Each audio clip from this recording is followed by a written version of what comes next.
বিজেপির 400 আসন পাওয়ার দাবি নিয়ে তোপ মমতার। বাংলা, উড়িষ্যা, পাঞ্জাব, দিল্লিতে বিজেপির ভোট নেই। দক্ষিণ ভারতেও বিজেপির ভোট নেই। রাজস্থান, মধ্যপ্রদেশের সম্ভাবনা হাফ হাফ। তাহলে বিজেপির ভোট কি মগের মুলুক থেকে আসবে? মালদার গাজলের সভা থেকে নিশানা মমতার। বাংলায় 2021 ইলেকশনের আগে বিজেপি কি বলেছিল? ইস বার 200 পার। আমাদের এখানে 294টা সিট ছিল, আর পেয়েছিল কত? 80ও পেরোতে পারেনি। 100 পেরোনো তো দূরের কথা। আর আজকে ভারতবর্ষে 543টা সিটে ইলেকশন হচ্ছে। আগের বারে সবচেয়ে বেশি সিট পেয়েছিল বিজেপি, 303। আর এবার বলছে ইসবার 400 পার। আমি বলি আগে 200 পার করো, তারপরে তো পুকুরে সাঁতার কাটবে। আগে 200 পার করো, তারপর সাঁতার কাটবে। বাংলায় ভোট নেই, দক্ষিণ ভারতে ভোট নেই, পাঞ্জাবে ভোট নেই, দিল্লিতে ভোট নেই, রাজস্থানে হাফ হাফ হয়ে যাবে, মধ্যপ্রদেশেও তাই হবে, উড়িষ্যাতেও ভোট নেই। ভোটটা আসবে কোথা থেকে? মগের মুল্লুক থেকে।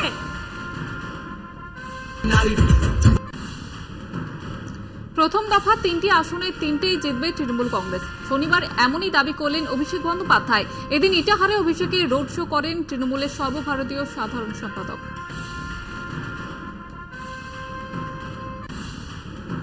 ভোটের মুখে উপাচার্য নিয়োগে বিতর্ক বাড়ালো রাজভবন। রাজ্যের তালিকাভুক্ত 6 জনের মধ্যে একজনকে ডাকলো রাজভবন, বাকি 5 জনকে ডাকলই না রাজভবন।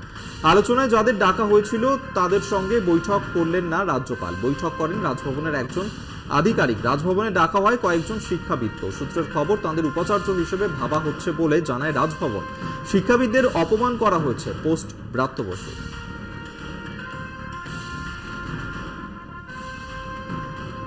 কুণাল ঘোষের সঙ্গে বৈঠকের পর অনশন প্রত্যাহার করলেন মোনালিসা বন্দ্যোপাধ্যায়। সুদীপ বন্দ্যোপাধ্যায় অনুগামীরা পাল্টা যে পার্টি অফিসটি খুলেছিল সেটি নির্বাচনের পর বন্ধ থাকবে বলে জানিয়েছেন কুণাল ঘোষ। এছাড়া 49 নম্বর ওয়ার্ডের নির্বাচনী স্টিয়ারিং কমিটির চেয়ারম্যান করা হল মোনালিসা বন্দ্যোপাধ্যায়কে। স্থানীয় তৃণমূল নেতা সুদীপ ব্যানার্জি ঘনিষ্ঠ দেবাশিস বন্দ্যোপাধ্যায় মোনালিসা বন্দ্যোপাধ্যায়কে কাজে বাধা দিচ্ছিলেন বলে অভিযোগ। তারই প্রতিবাদে সুদীপ বন্দ্যোপাধ্যায়ের বাড়িতে অবস্থানে বসেছিলেন মোনালিসা। সুদীপ বন্দ্যোপাধ্যায়ের প্রাথমিক আশ্বাসের পর তিনি তার বাড়ি থেকে অবস্থান তুলে নেবার পরেও সমস্যা সমাধান না হওয়ার অবশেষে অনশন বসেন মোনালিসা। 30 ঘন্টা অনশন করে থাকা, এখানে শুধু আমি ছিলাম না, আমার সাথে যত 49 ওয়ার্ডে যত তৃণমূল কর্মীরা ছিলেন, তারা আজকে একটা মিনিমাম আশ্বাস পেয়েছে আমাদের রাজ্য সাধারণ সম্পাদক কুণাল ঘোষ মহাশয় আসার জন্য।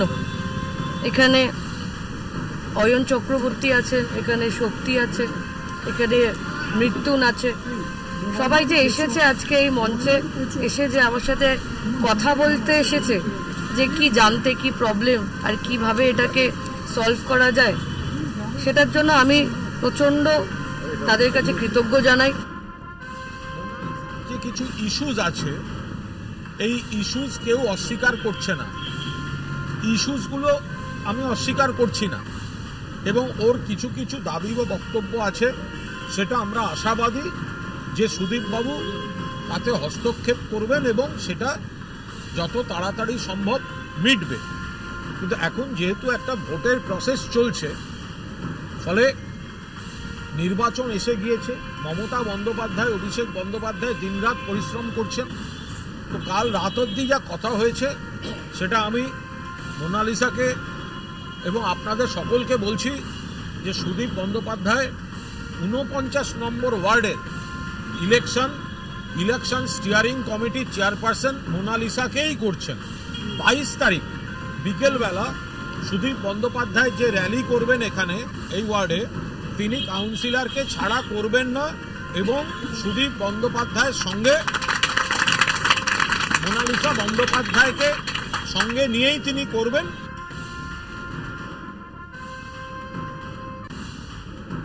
দ্বিতীয় দফা ভোটের আগে রাজ্যে আরো কেন্দ্রীয় বাহিনী। দ্বিতীয় দফা ভোটে থাকবে 299 কোম্পানি বাহিনী। তৃতীয় দফায় থাকবে 402 কোম্পানি কেন্দ্রীয় বাহিনী। মালদা উত্তর ও দক্ষিণ, জঙ্গিপুর ও মুর্শিদাবাদের ভোট তৃতীয় দফা।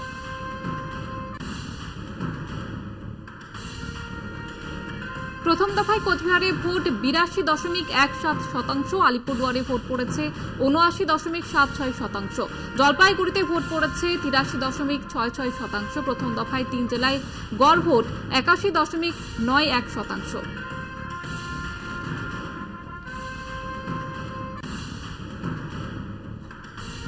উত্তরবঙ্গ বিশ্ববিদ্যালয়ের সেকেন্ড ক্যাম্পাস বিল্ডিং এ জলপাইগুড়ি লোকসভা কেন্দ্রের ভোট গণনা হবে। সেখানে স্ট্রং রুম করে লোকসভা কেন্দ্রের সমস্ত ইভিএম মজুত করা হয়েছে। 7টি বিধানসভা কেন্দ্রের সমস্ত ইভিএম মজুত করা হয়েছে। শেষ পর্যন্ত জলপাইগুড়ি লোকসভা কেন্দ্রে 86.44% ভোট পড়েছে। জলপাইগুড়িতে শেষ হাসি হাসবে কে তা জানা যাবে আগামী 4 জুন। আপাতত বালির বস্তা দিয়ে সশস্ত্র আধাসামরিক বাহিনীর জওয়ানরা দিন রাত স্ট্রং রুম পাহারা দিচ্ছেন।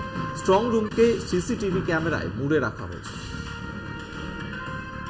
যখন পোল শেষ হয়ে যায়, তারপরে পোল শেষ হওয়ার পরে আমাদের যতগুলো পোল ইভিএম আছে ওটাকে সবগুলো আমাদের রেসপেক্টিভ স্ট্রং রুমে আমাদেরকে রাখতে হয়। তো আজকে এখানে আমাদের 7টে এসি নিয়ে এখানে স্ট্রং রুম সবগুলো ইভিএম এসে গেছে। আমাদের মাল থেকে এসে গেছে, প্লাস মেক্সিগঞ্জ যে কুচবিহার আছে ওটাও এখানে এসে গেছে। ডাবগ্রাম, রাজগঞ্জ, সদর, ময়নাগুড়ি, মাল, ধূপগুড়ি,